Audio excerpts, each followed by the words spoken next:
자, 오늘은 차이콥스키의 3대 발레 중 하나인 백조의 호수를 감상하도록 하겠습니다. 백조의 호수는 낭만 발레의 백미로서 평가를 받고 있는 러시아가 자랑하는 대표적인 발레이죠. 18세기 말 유럽에서는 낭만주의 운동이 일어납니다. 프랑스 대혁명이라든가 나폴레옹 전쟁, 그리고 산업혁명 등으로 유럽 사회는 많은 것을 성취하지만은 그러나 그 성취의 이면에는 고달픈 현실이 있었어요. 현실에 지친 유럽인들은 마음만이라도 환상의 세계로 도피하고자 했던 것이죠. 자, 여러분들은 낭만적인가요? 여러분들의 낭만은 어떤 것인가요? 낭만주의 발레는 환상의 세계에 머물다 다시 보통의 세계로 추락하는 인간의 비극성을 표현하고 있습니다. 낭만주의 발레의 주인공들은 이러한 비극성의 탐지자들이죠.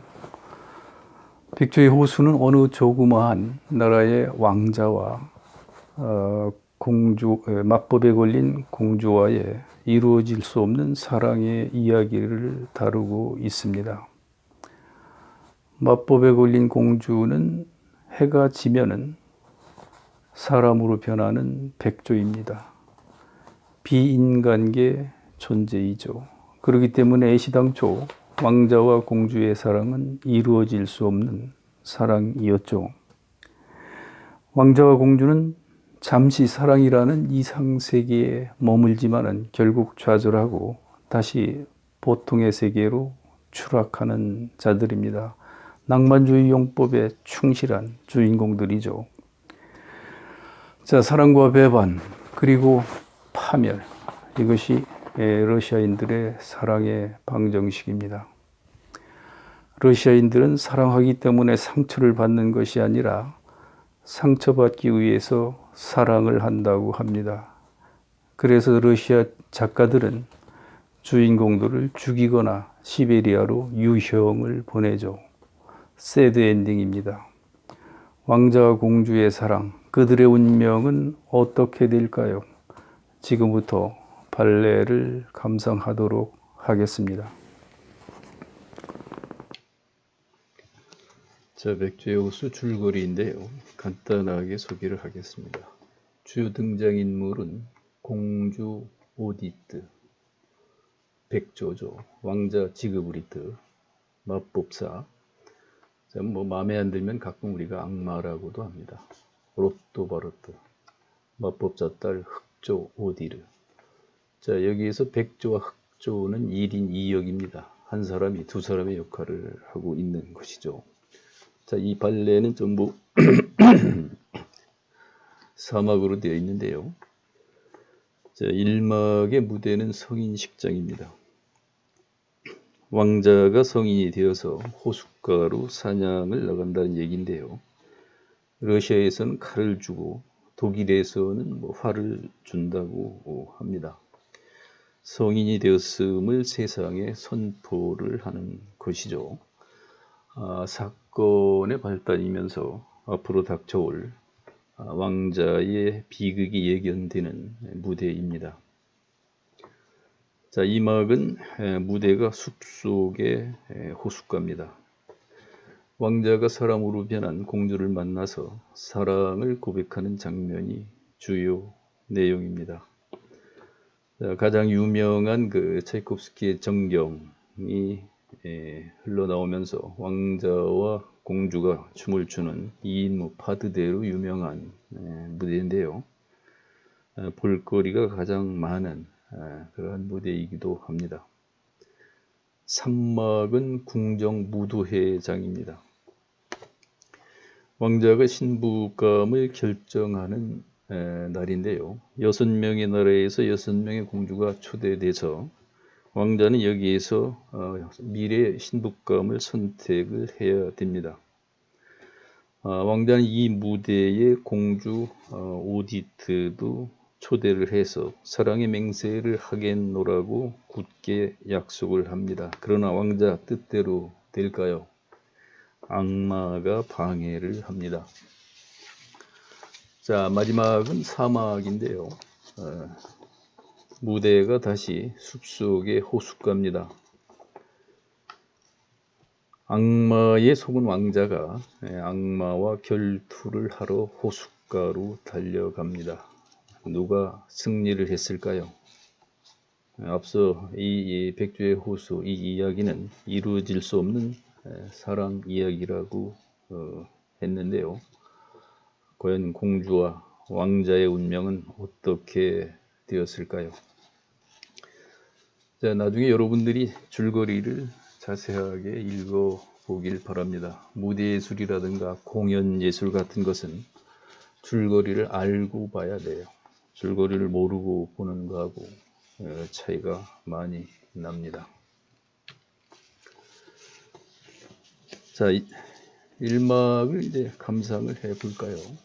자, 1막의 무대는 이제 성인식장인데 볼만한 장면이라고 한다면 왕자와 시골 처녀들의 춤, 친구들과 처녀들의 군무가 있습니다.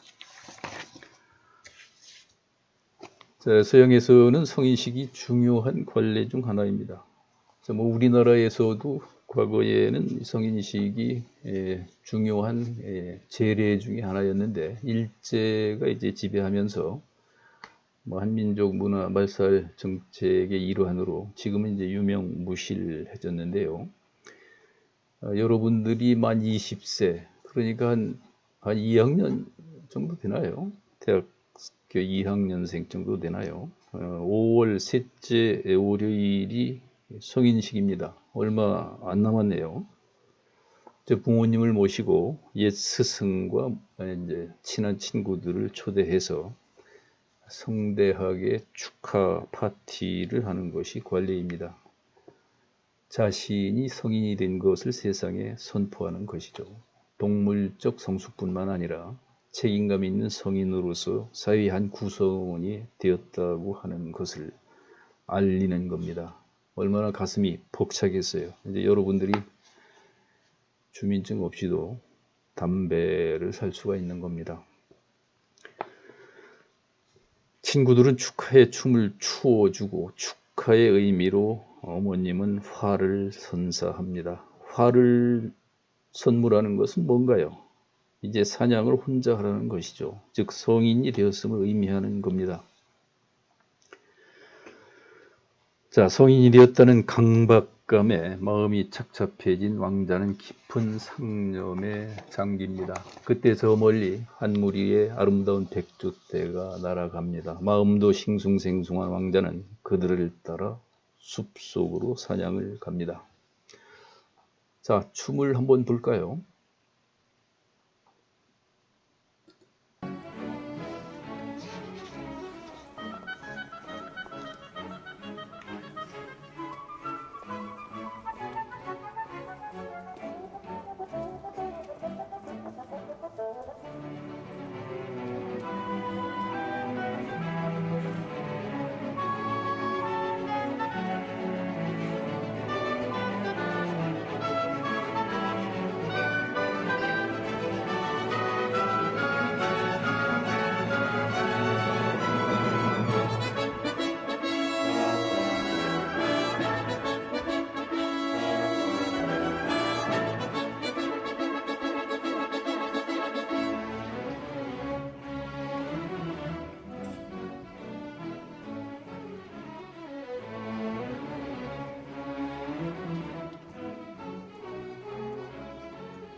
자, 2막인데요. 2막은 무대가 숲속의 호숫가입니다. 자, 이 2막은 이제 볼거리가 많고 그 철학적인 메시지도 있기 때문에 백조의 호수의 압권으로 평가를 받고 있는 무대입니다.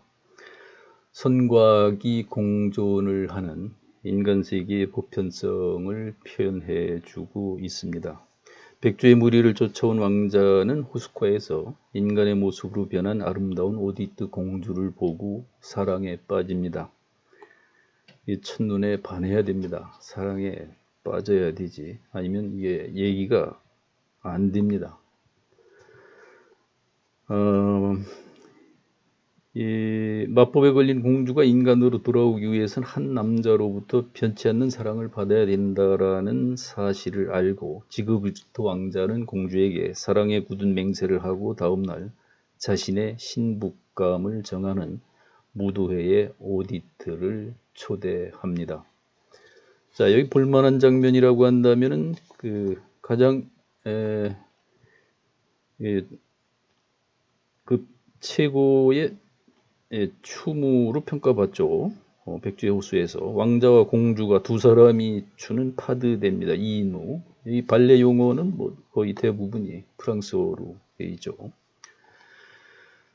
자, 이 발레의 백미로 그 유명한 차이콥스키 전경과 함께 추는 파드대는 압권이다. 이 인물은 세 부분으로 구성이 되어 있습니다. 첫 번째는 이제 왕자가 공주에게 사랑을 고백하는 장면입니다. 둘째 부분은 이제 왕자의 고백에 놀라워하면서 한편으로는 두려워하는 공주의 모습을 보여주고 있는데요. 백마탄 왕자에게 사랑의 고백을 받았는데 놀라워하지 않는다고 한다면은 그 여인은 심장이 없는 여자이겠죠. 그런데 또 왜 두려워할까요?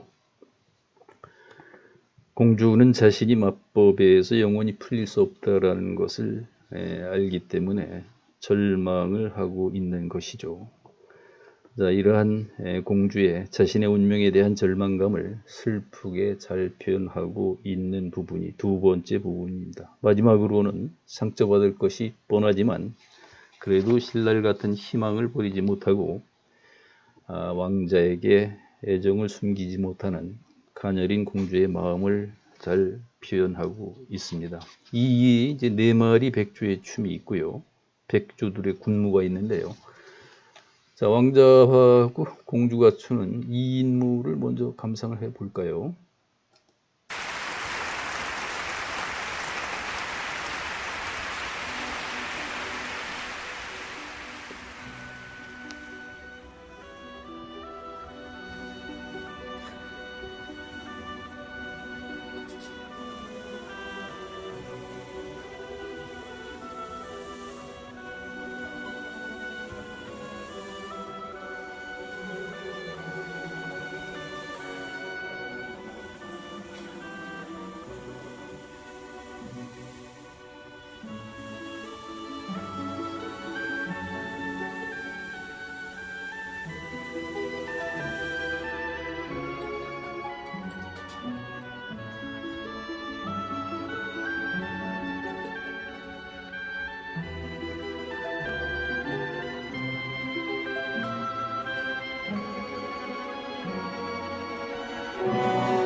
자, 백두의 호수가 자랑하는 또 하나의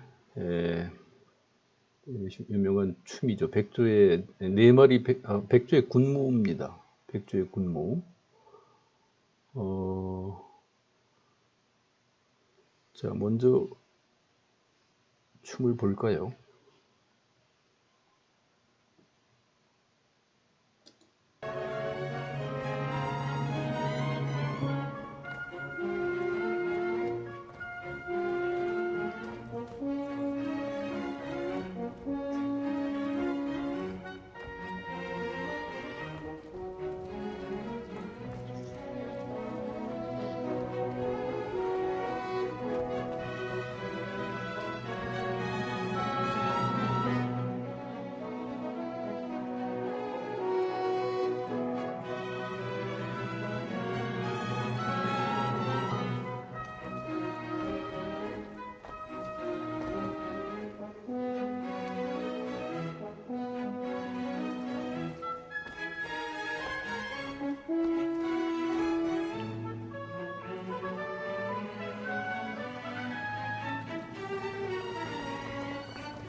자, 백조의 군무인데요. 이 춤은 보면 여기 백조의 무리들이 두 라인으로 되어 있습니다. 여러분들이 봐서 왼쪽에는 직선으로 되어 있고 오른쪽에는 이렇게 나선형으로 되어 있습니다. 자, 이 직선으로 되어 있는 이 라인은 선의 세계를 상징한다고 하면은 이 나선형의 무리들은 악의 세계를 상징을 하고 있습니다. 선과 악이 공존하는 우리 인간 세계의 보편성을 표현해 주고 있다고 하죠. 여러분들 어떻습니까? 굉장히 아름답지 않나요? 눈이 하나 정도 더 있었으면 하지 않을까요? 이런 발레리나 지금 여기 18명 정도가 있는 것 같은데요. 24명이 이제 군무를 하는 경우도 있고요. 이런 발레리나 한 명을 양성하는데 5년이 걸린다고 그래요. 그리고 이러한 군무를 이 작품을 하나 완성하는데 10년이 넘게 걸린다고 하는데, 자, 얼마나 많은 노력이 필요한 것인지 저희들이 이해가 갑니다.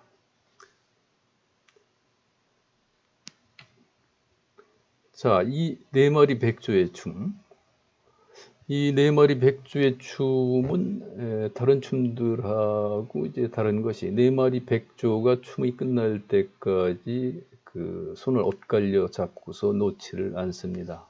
마지막 장면에 가서 놓긴 합니다만은, 자, 이것은 공주와 왕자의 사랑이 이별이 없는 영원한 사랑이 되기를 기도를 하는 의미가 있는 것이죠.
자, 산막의 무대는 궁정 무도회장입니다.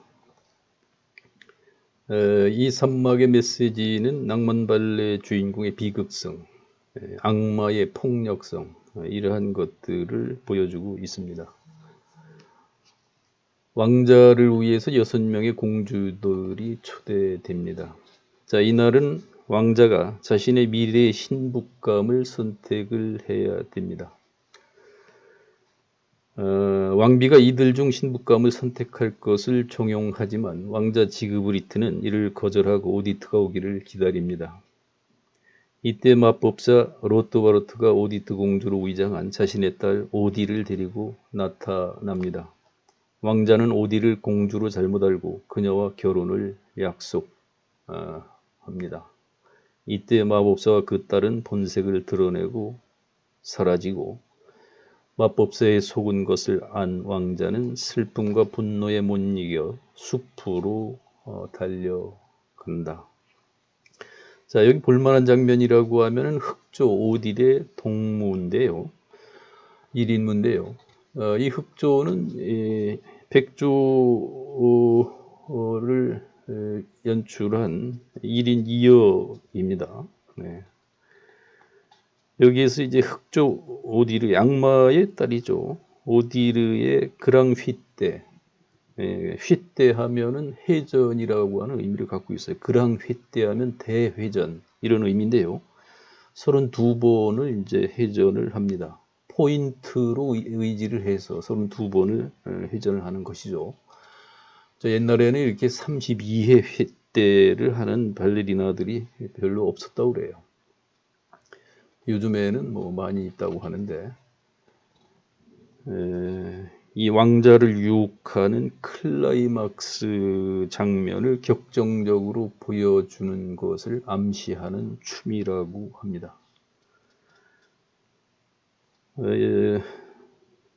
자.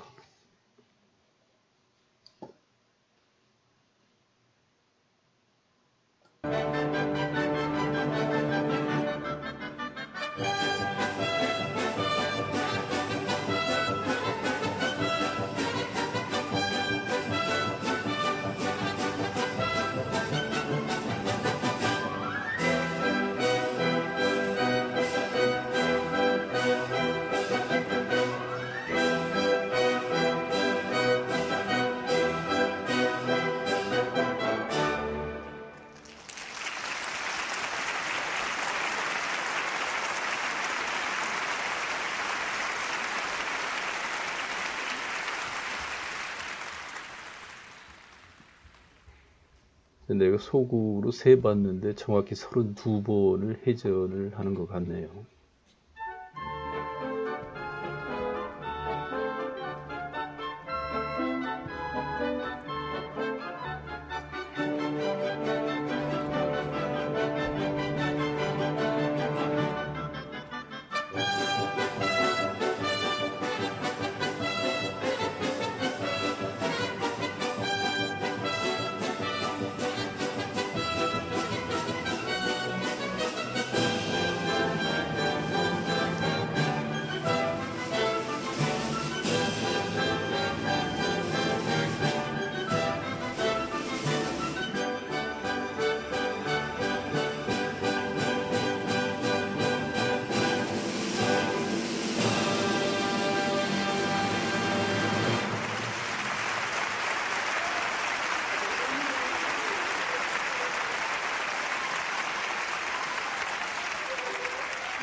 자, 여러분들이 그 흑조의 춤을 봤는데요.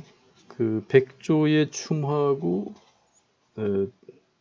좀 차이가 나는 것을 느끼지 못했나요?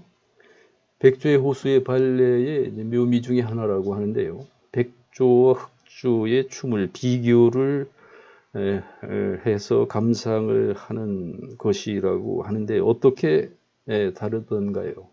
발레리나의 제스처라든가 몸 율동 그리고 눈빛 이러한 것들이 좀 다르지 않은가요? 산막의 이제 여러분들이 방금 본 산막의 흑조의 춤은 그 이막의 백조의 춤과 성격이 확연히 구분됩니다. 굉장히 정열적이고 강한 모습을 보여주고 있는데요. 자, 흑조는 물론 악의 세계를 상징을 하고 있고 백조와 전혀 다른 유혹적이고 악마적인 흑조의 모습을 보여주고 있습니다. 자, 이막에서 백조 오디트는 수줍음과 비극을 상징하는 동작의 연속으로 백조는 이제 정면을 보는 일이 거의 없어요. 시선은 항상 옆이나 아래를 향하고 있습니다. 반면에 흑조는 어떠했나요? 시선이 늘 정면을 응시하면서 자신감을 갖고 왕자와 고객 모두에게 공격적인 포즈를 취하기도 합니다.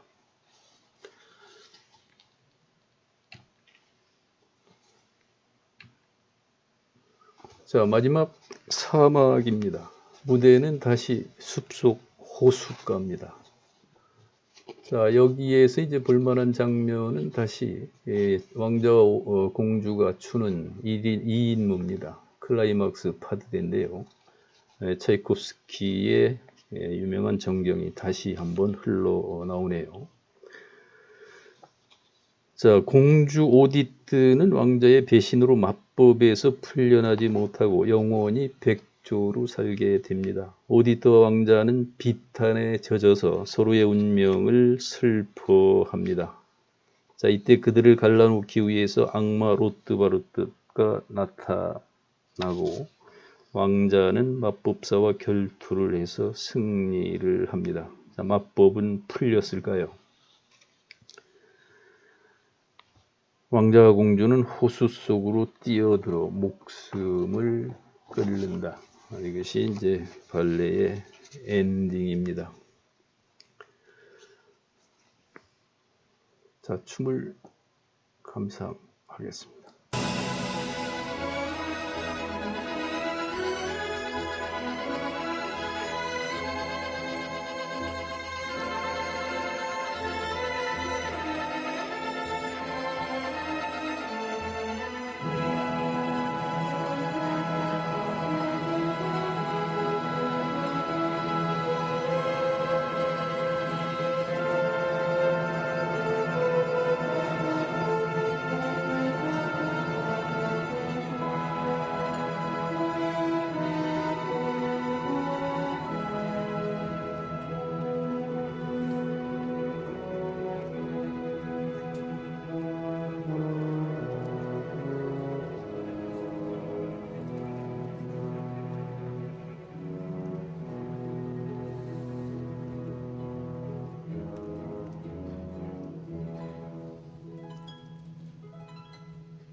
자, 여러분들이 그 발레를 한 편을 감상을 했습니다. 러시아가 자랑하는 대표적인 낭만 발레 백조의 호수를 봤는데요.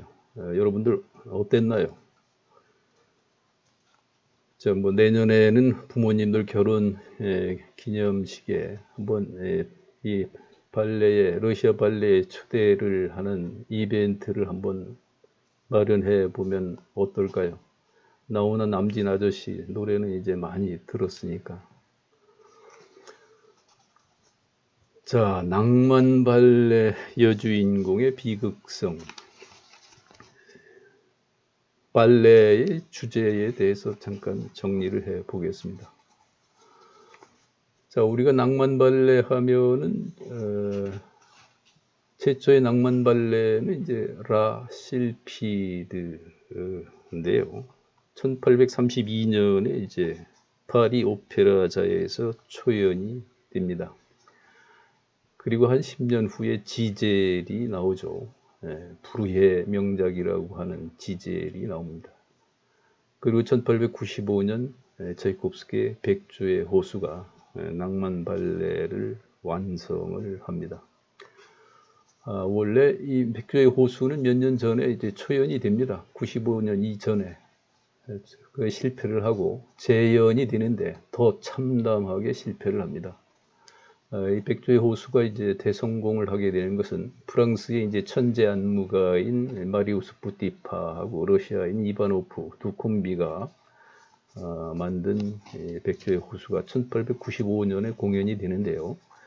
대성공을 합니다. 안타깝게도 차이콥스키는 이 성공을 보지 못하고 2년 전에 죽습니다. 자, 이렇게 이제 낭만 발레가 계보를 이어오고 있는데요. 이 낭만 발레에서 라실피드, 지젤, 그리고 백조의 호수가 갖고 있는 공통점은 여러분들 뭔가요? 사람이 아닌 비인간계의 존재와 사랑을 한다는 겁니다. 그러니까 애초부터 이루어질 수 없는 사랑이죠. 낭만주의의 핵심이라고 하는 것은 그 환상과 신비로움입니다. 정치적 낭만 이런 건 뭐 굉장히 폭력적이고 잔인하기도 합니다. 프랑스의 대혁명 통해서 우리가 전제정이 이제 붕괴되는 것을 역사적으로 이제 목격을 하기도 하는데요.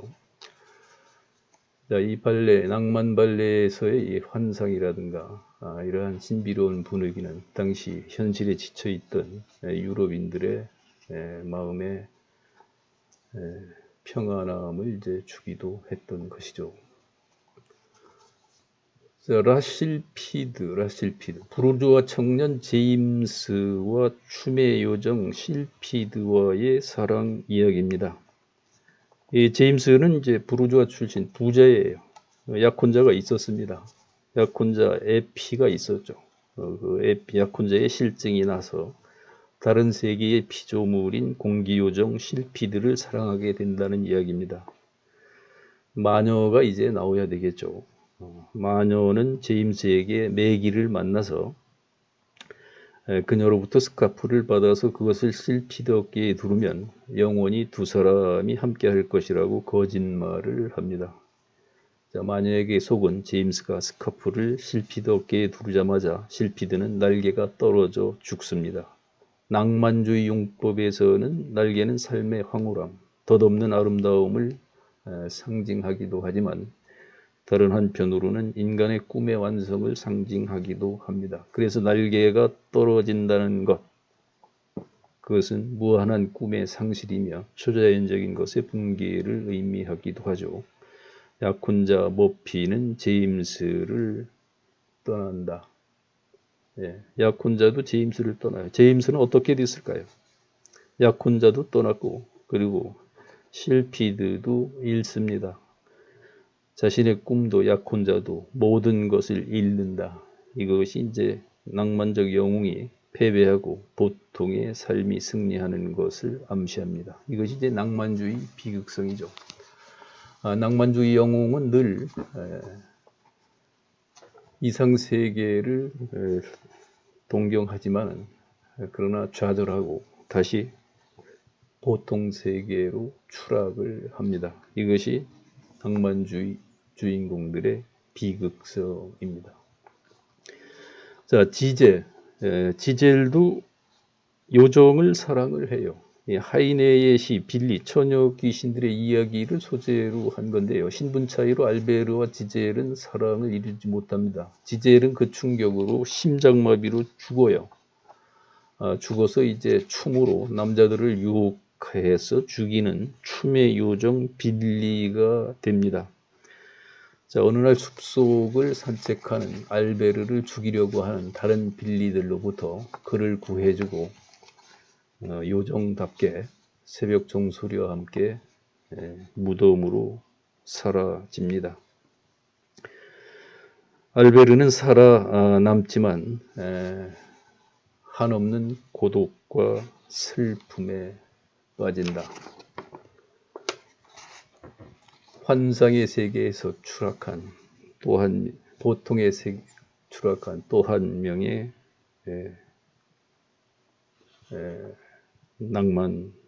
낭만주의자죠. 자, 낭만주의 여주인공의 비극성의 개성. 백조의 호수인데요. 마법에 걸린 공주와의 사랑 이야기. 악마에 속아서 공주는 마법을 풀지 못하고 공주와의 사랑은 꿈으로 남습니다.